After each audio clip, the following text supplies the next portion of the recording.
Welcome back. In this video, we are going to read and discuss some AITAs. I've got Reddit pulled up. Let's just jump right into it. AITA for taking my sister to court. Me, male, 29, and my sister, 34, female, never got along. And as we got older and progressed in our careers and lives, we drifted even further. Let me start by saying I earn a lot more than my sister, as me and my wife both work big jobs, and I am a day trader and my wife works at the bank. My sister, on the other hand, always wasted her potential and ended up a manager at a restaurant near where she lives. This all starts when our mom, female 62, asked me to allow my sister to host her son's birthday party at my house, as we have a big pool and garden, and this surprised me, as me and my sister hadn't spoken in like 4 years. But wanting to fix our relationship, as I thought she must have changed in the years. So I say yes. The day rolls around and my wife cooked food for everyone and even decorated the house out of her own pocket. I'm sorry, what? I thought the sister asked to throw a birthday party there. Throwing the birthday party includes bringing the decorations and the food. She asked you to throw the birthday party? Because that's very different things. Throw a party means I'm the one. If I'm throwing a party, that means I'm responsible for food, decorations, etc. Asking you to throw it means you cook and you decorate. Anyways.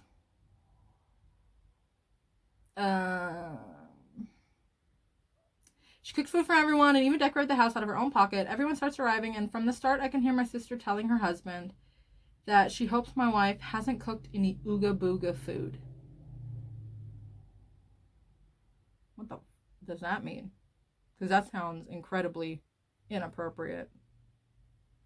Ooga booga food? This disgusted me, so I went over and told her to knock it off, or I'll kick them out and ruin her son's birthday party. She promises not to say anything like that for the rest of the night, and I let go. The evening progresses, and people seem to be having a great time. We all sit down and start catching up. My sister then starts talking about Middle Eastern people in the very unsavory way, you can probably guess. This really upset my wife, as she's from Saudi Arabia. I thought so. That was just like a straight up, like not a slur, but like that's slur adjacent, right? To call like someone's cultural food ooga booga food. I feel bad. Like, I feel like I shouldn't say that. I know I can't, but like I felt like I shouldn't have said that.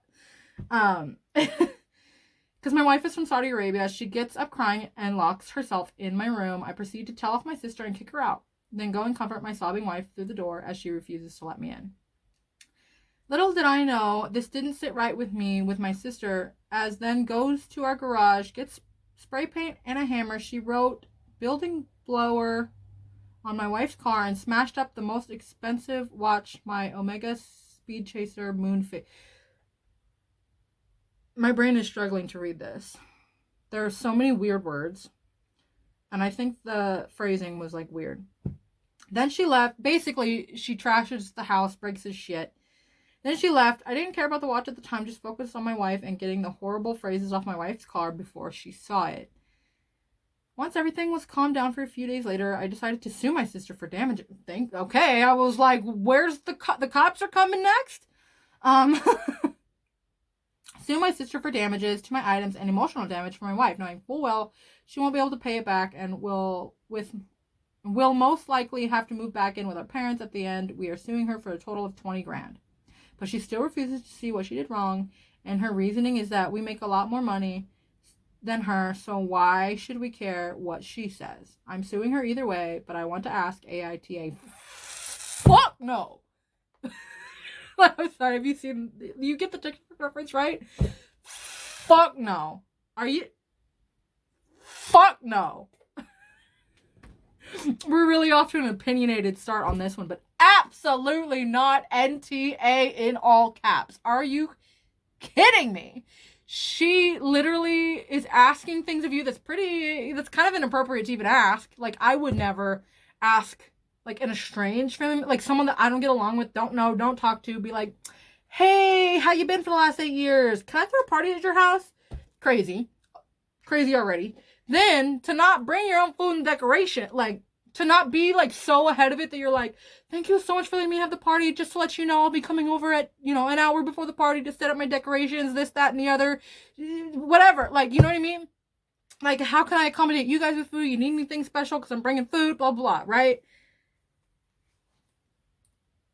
Then to sit there at someone's home, particularly that like you're asking favors of, but to sit in someone's home and call their cultural food ooga booga food, like, I would be fist fighting this woman already, period. Like, there would be genuine cops involved. There would be an actual fight at this poor young boy's birthday because I could not refrain myself after that. And then when she gets kicked out because of her nasty behavior, her disgusting words, she ruins your shit. Come on. Why does this need to be on Reddit? Like, you don't actually think you're the a-hole, do you? Do you? How could you possibly think that you might even be a-hole adjacent? Like, you're so far from the a-hole. In fact, you like are the opposite of that. You're like, you are so kind and generous. Like, you're offering your home to someone who you don't have the best past with in hopes that you can mend that. Like, gosh, that irks me when people are so good and they try to help and mend people who are not, like, and mend relationships with people who are not good, and the not good person makes it even worse. Let me scroll down, and again, like, I am quite sure that we're gonna get NTAs down here, right?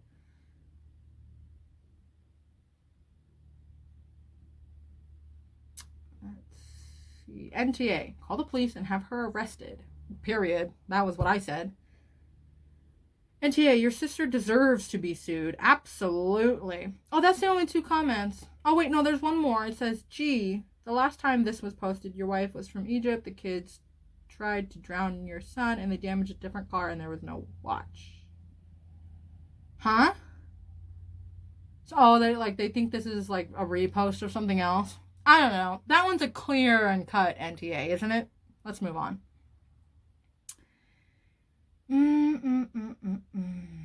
Ooh, probably. AITA. Oh, that one's been removed. Okay, hold on. Let's go back.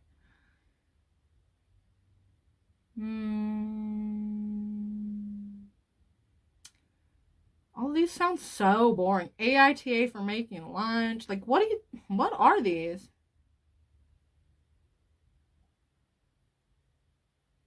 Ooh, AITA for posting a Snapchat story of my friends in boxers. I don't know about a-hole because I haven't read the story, but if you're posting images that are, like, mostly nude like that without the person's in the picture's consent, that does not only makes you an a-hole, that makes you a criminal. That's revenge porn. You can't do that. But maybe I am absolutely leaping to a conclusion here. Like, let me read the actual story for a second. I, 22 male, was playing a drinking game, beer pong, with my friends, all 21 or 22 male. One of them made in no cups, so our house rule is a naked lap. You can keep your boxers on. We had all been drinking, and when they disrobed, I videoed and said it was going on the Snap story. No objections.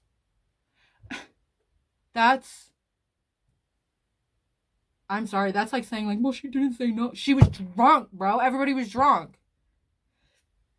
Okay, hold on. But the next morning they got all pissed and said I shouldn't post it. I took it down, but it's been up and a lot of people saw it. I don't see it as a big deal, but they are very mad. Okay, pardon me. Let me maybe rethink my original opinion, because here's the thing, is drinking or no, if I ask you, like, if we've both been drinking, it's not like I have an unfair advantage. I know you're drunk and I'm not. We're both drinking. I'm saying, like, hey, this is going on the story, haha. And you're like, yeah, man, let's do it. That's, like, you made a decision when you were drinking that you didn't like. I didn't make that decision. You made it. OP didn't make that decision. He says, like, I started videoing and said, this is going on Snap Story. There was no objections. I mean, if you straight up tell someone, like, I'm gonna do this, and they don't say anything to the contrary, most people would assume that they're cool with that. Particularly if you say like, oh, if you do this, I'm going to video it and put it on chat. And then they start doing the thing. Like that is consent, is it not? Like you straight up, like, I don't know. I understand that's a little bit of a controversial thing. Like I feel like I'm on the side that's less popular, but I'm like, I don't agree that like the lack of how am I trying to say this? I like nonverbal communication is very, very common for humans, and it stands in almost every case. But for some reason, when it comes to like sex, or in this case, like nudity, it's like sex adjacent.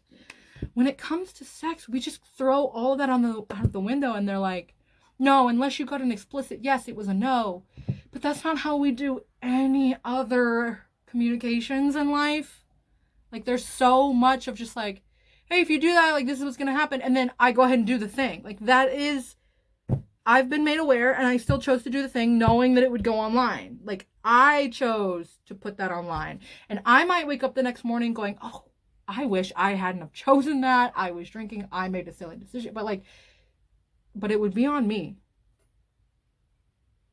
Like I don't want to get too controversial, but it's like, I don't know, because we're talking about like sex and sex adjacent. It's just like I have made drunken sexual thing. I've done sexual things with people, and I was drunk during them. The next morning I woke up and I wish I hadn't have done that thing. But never once was I like, oh, he shouldn't have this, they shouldn't have. It was like I drank too much and I started making decisions that I wasn't okay with. I need to live with those now. I don't know. I might have just put my foot in my mouth. You can let me know in the comments if that's like the most disgusting thing I've ever said. But like that's where I'm at with it. YTA, drunks cannot give consent. You know that. I know, but that's the thing. Again, if this were a situation where the poster, like OP was sober and the other guy wasn't, sure. But they're both drinking. Neither one of them is thinking clearly. Neither one of them can consent properly to things. You know what I mean? Like, I don't know. YTA, we all have been drinking, and when they just wrote a video, no objections, but the next morning. Drunk friends can't give permission for a risque video to be posted. YTA, cameras ruin party and prevent people from doing funny and stupid things. YTA, everybody's a YTA. See, I do tend to find myself on the opposite side of people on this. YTA, they were drunk and clearly judging by their reaction. They wouldn't have let you post it sober. Then I get like, did OP force this guy to get drunk, or did that guy choose to get drunk on his? It's like I am on an NTA here. I'm at an NTA. Well, every single comment is YTA, and I'm honest, like I'm not really surprised, because again, like this is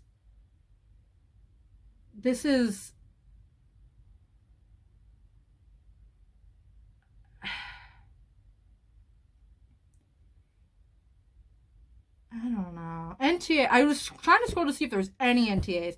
NTA, they are in boxers, no different than swim trunks. Total overreaction. If they were naked, it would be another story. Again, I don't think that that's the distinction here. I think the distinction here is that both parties were drinking. Neither party was thinking clearly. I don't know. If you choose, I don't know, like if you're drinking and someone straight up says like, hey, you're going to run around in your boxers and I'm going to put it on Snap, and you go ahead and do that, you did consent. Like I disagree. I think, yeah, I disagree with this whole notion that you can't consent when you're drunk. I disagree with that. Period. And that's coming from a female who like knowingly gets, not like I get overly sexual when I drink. I get kind of stupid. Like I do things that I do regret the next morning when I drink. That's my responsibility. I chose to put that alcohol in me. I chose to get to a state where I would make decisions that I wouldn't like of myself. I chose, like, unless someone forced those drinks down his throat, then he consented. See, that's how I see it, is they consented to drinking. And therefore, like, I don't know how to say this to where it doesn't sound like, I don't know how to, if I say it too broadly, then it sounds wrong. But it's like, I'll just, like, for me personally, if I consent to drinking, I know that I have consented to very likely, very possibly, making decisions that I wouldn't consent to sober. But I'm the one who chose to get to that state where I'm making decisions I wouldn't make. So, like, I don't know if I'm really describing myself well enough. I feel like I'm on the defensive here because I understand that most people don't agree with me. But I just feel like you can consent when you're drunk. If you can consent to getting drunk, then you can consent to things while you're drunk. Like, if I just don't understand. It's like, why, even with alcohol, like, it's only a sex thing, or nudity in this case, but it's like, it's only a sex thing. If I choose to have a drink and I choose to get behind the wheel of my car and I have an accident in my car, I'm responsible for that. But if we look at it the way that we look at it when sex is involved, I'm not responsible for my car crash because I couldn't consent to driving because I was drunk. Like, so nothing you do is your fault while you're drunk, is basically what I'm trying to get at. And I just disagree with that. And even everybody that thinks this way disagrees with that in most cases. The car being the best example I can think of. Like, if you consent, if I hand over my money in the casino because I've had too much drinks, I can't the next morning go back and be like, no, you have to hand me my money back. I couldn't consent to handing it to you because I was drunk. You know what I mean? Like, if I get in a drunk car crash, I can't the next morning be like, oh, well, I'm not responsible because I was drunk at the time, so I didn't know. So why is it that way with sex, or in this particular story, nudity? Like, it's the same to me. I feel like you should still have to take responsibility over your own actions. If you are one who doesn't handle being drunk very well, you should not drink. If you are one who makes decisions that you don't like when you are drinking, you shouldn't be drinking. I am very much against all of these. Every single one is a YTA, pretty much. I think there was one that wasn't. I'm just against it. I'm going NTA. Okay, this one's kind of adjacent. AITA from walking around in underwear. So I'm now second guessing my entire life. LMAO. I, 26 male, have lived with the same group of guys since I was 19. It is 6 of us renting a house together. So I grew up with a single mom and 3 sisters. So before this, I never lived with guys. When I moved in with these friends, I noticed one of them walking around the house a lot in boxers, which didn't bother me or anybody else.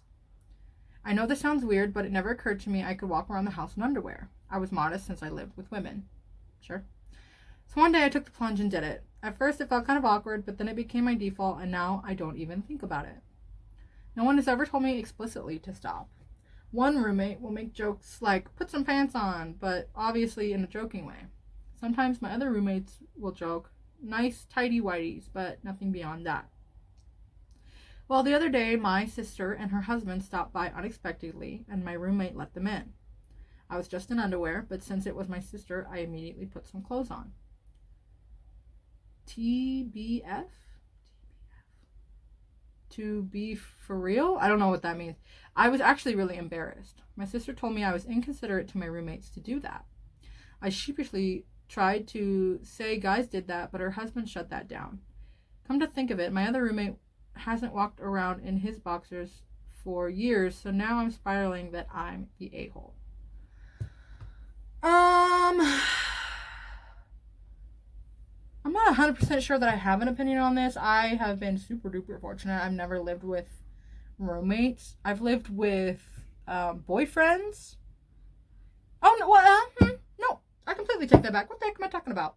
I lived with I mean, it was such a weird time, though. It wasn't really like adults sharing a house. It was just a bunch of teens living together. It was like a party house. So, like, even though several of us were living there, everybody was coming and going all the time. We were young and partying constantly. So, like, technically I've had roommates, but not in the way that, like, this is talking about. Like, not, like, working adults sharing a living space. Like, you know what I mean? Like, I would expect, like, BFF, non-party friend roommates to behave very differently than me and my roommates did. Like, we weren't really roommates. Like, I technically lived there, but we were all just partying together. You know what I mean? So, what was my point? Is that I'm not really sure I can form a good opinion on this because I'm just like so out of the loop. Like, I don't really know what it's like to live with roommates. It sounds horrific, to be perfectly honest. And I'm actually really concerned because I think I might have to go that route with my current relationship ending. But we'll see because I've never had to before and I'm scared. I don't want to live with random people that I hate. Anyways, what the heck am I even talking about? I'm kind of torn because, and again, I'm thinking like maybe this is just my bias. It's like, but you should be able to be so comfortable at home. So comfortable. So I'm kind of more leaning towards the side of like, if you're going to live with like people you don't know very well, or what, like the stereotypical roommate where you just like find a person and end up living with them or something like that, like be prepared to see things that you wouldn't normally otherwise see, or like be like you're gonna be closer than you might otherwise be, because I don't know, like maybe I would just be a horrific roommate. Maybe I'm learning that about myself, but like I'm gonna be comfortable in my home. I'm gonna fart in my home if I have to fart. I don't, you know what I mean? Like if it's hot, I'm gonna walk around in my underwear. Like I'm gonna be comfortable in my home. And if me being comfortable in my home makes you uncomfortable in your home, because I understand it's living, then we just need to live with different people, because both of us have every right to be comfortable in their own home. That's just what it is. I'm gonna go with an NTA. I'm a pretty firm NTA. I have no clue whether that's a normal thing with guy roommates or not. I'm trying to think back to like when I was living with all these people and then all these other people were like kind of half living there, staying there all the time. I'm trying to think like, but it was a little bit different because again, like we were like heavy on substances and stuff. So I feel like that made how we behaved very differently. So I'm not sure I can even compare that to this. But I'm trying to decide. I'm like, I feel like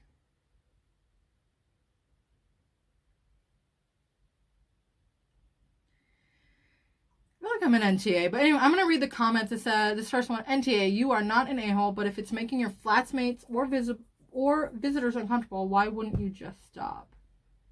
Well, I mean, and they said the housemates were not uncomfortable, and just a surprise visitor was uncomfortable, and he did immediately stop. So I don't understand that comment.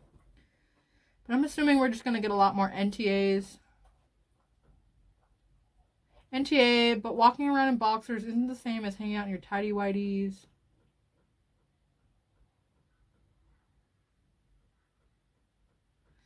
NTA, but boxers look like shorts. It's more acceptable. Also, that's what I was going to note on too. No. I think, wasn't like this the last story or something, they were said like, oh, well, it's in boxers, so he's fine. Have y'all seen a pair of boxers? And have you seen a pair of swim shorts?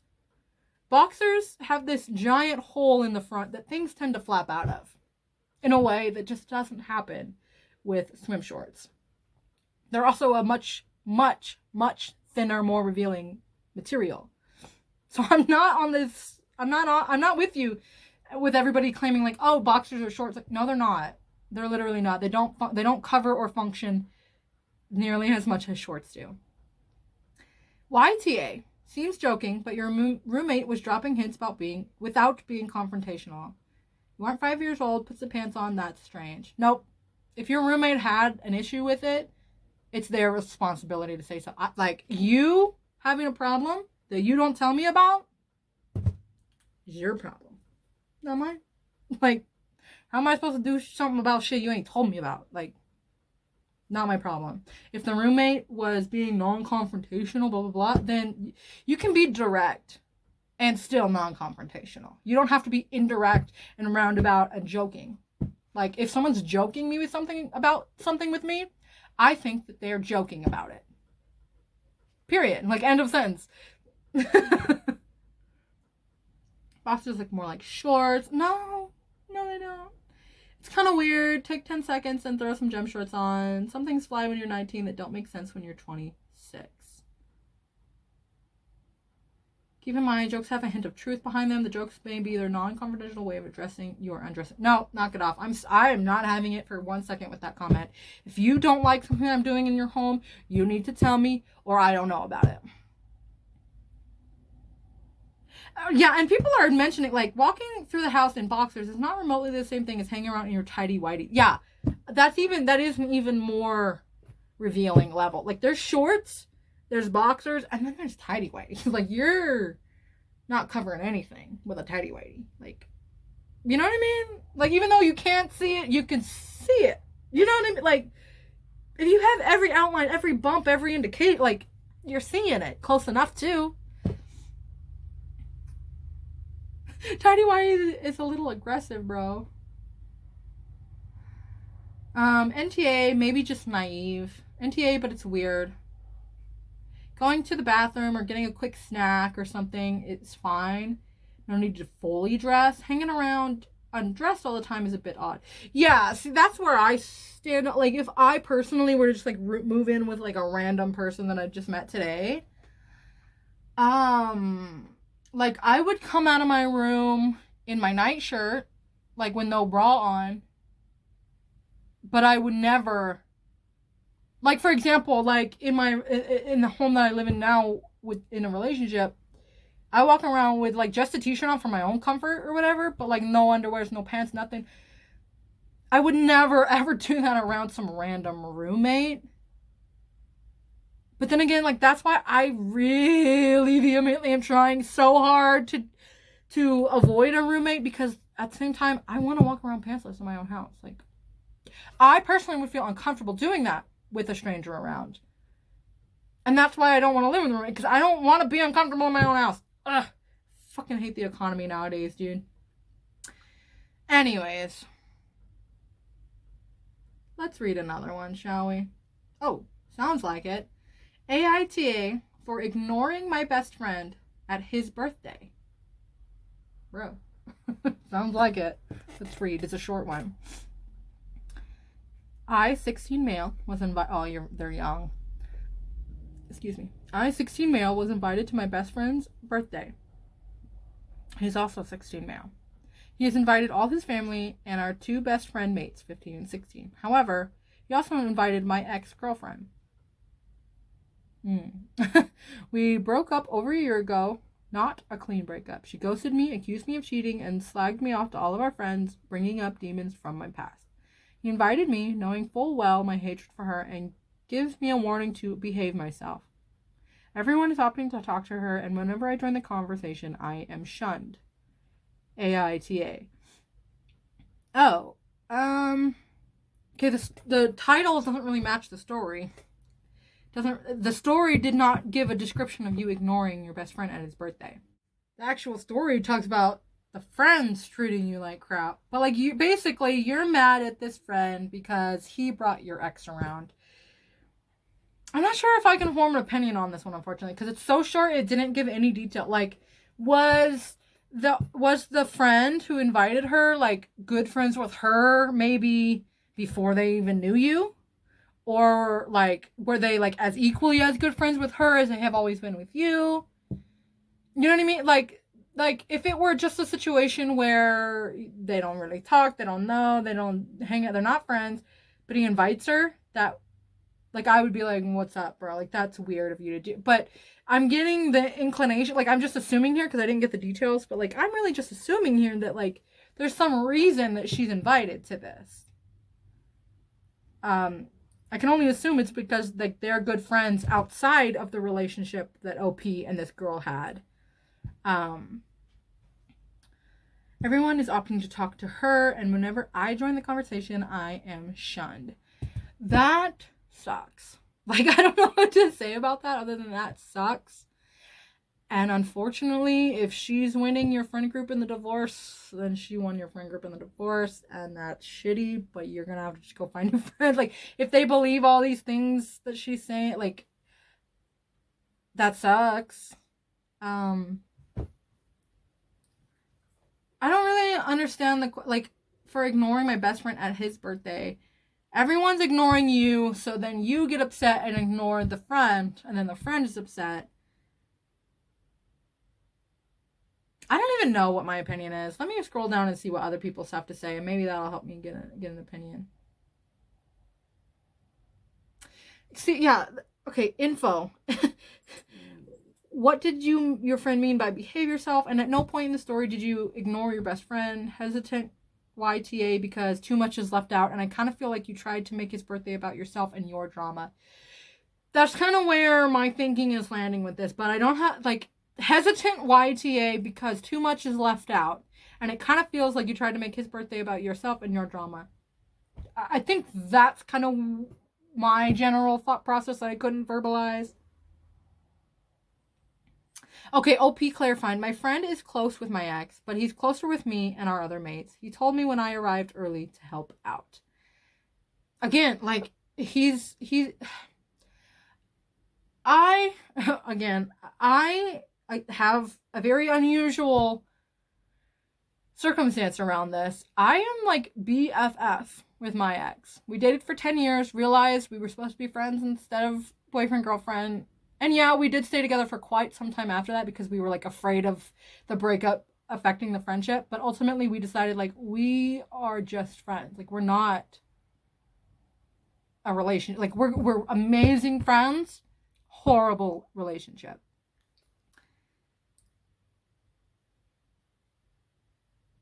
What was the point of my story? I filmed another one right before this. I'm not going to be able to film one next week, so I'm like trying to get two in, and I feel like maybe that was an over ask for my brain because I feel like I'm getting a little like burnt out here with reading these. Basically, my point is breakups are so crazy to me when people end up like hating each other. They never speak again. Like, even the exes of mine that I don't like talk to, if we ever ran into each other or anything, like, I'd have a nice chit chat and catch up and see where they're at. Like, I don't hate any of my exes. I don't, even the ones that were horrific to me. Like, I don't hate them. I feel bad for them. But it's, I just don't understand coming from this space of like hating an ex. Although I guess in this scenario that they're describing, I guess I can't personally relate, but I could understand, like, if someone that I broke up with and I didn't cheat on them was going around telling everybody that I cheated, that would probably make me really, really angry. So I'm having a hard time like personalizing being angry and hating an ex, because just in my personal experience, there's been anger and fights towards the end of the relationship, but as soon as the relationship ended, there wasn't anything to fight over anymore. There wasn't anything to be mad over anymore. And we just kind of moved on. Unless we're talking about the one scenario where, like, the guy was, like, really horrific and really tried, like, his hardest to screw me over at the end. And this is probably, I'm aware that this is probably my mental illness at play here, but, like, I feel bad for him. I really do. Like, he wants to be a good guy. He's trying to be a good guy. But his past just traumatized him into being awful. And even though he's awful and I acknowledge that, I still just feel bad for him more than I feel. Like, I really don't. To say I don't feel angry at all would be a little bit of a lie, but, like, I feel barely any anger. A very small amount. And I feel overwhelmed with just, like, empathy and sadness for that person. I think I'm going to go ahead and call this video here because I don't even know what I'm talking about anymore. Thank you so much for joining me. If you have any opinions on these topics, please do let me know below. I'd love to discuss them with you. Subscribe while you're hanging out down there, and I'll see you in the next one. Bye!